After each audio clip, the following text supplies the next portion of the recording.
नवले ब्रिजवर सतत अपघात होतात, किती माणसं मारणार?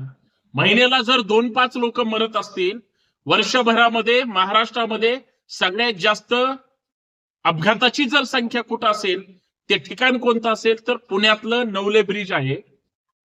NHAI असेल किंवा रस्ते विकास महामंडळ असेल, पुणे महानगरपालिका असेल, PWD असेल, जे कोणी डिपार्टमेंट असतील आणि लोकप्रतिनिधी असतील, माणसं सगळे मेल्यानंतर हे त्याच्यावर काही उपाययोजना करणार आहेत का?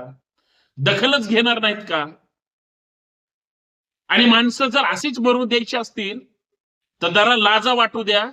संभाजी ब्रिगेडच्या वतीनं मला असं वाटतं, इथून पुढे जर नवले ब्रिजच्या पुलावर अपघात झाला तर जे कोणी संबंधित NHAI चे अधिकारी असतील किंवा जो अधिकारी याच्यामध्ये ज्याच्याकडे ते कार्यक्षेत्र आहे त्यांच्यावर मनुष्यवधाचे गुन्हे दाखल झाले पाहिजेत, कारण त्याच्याशिवाय पर्याय नाही.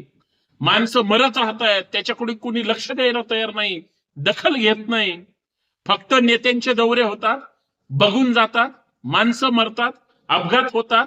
स्पीड कंट्रोल करायला काहीच उपाययोजना नसेल, किड्यामुंग्यासारखी माणसं मरतायत. जरा विचार करा, अन्यथा आक्रमक व्हावा लागेल पुणेकर म्हणून. जय शिवराय.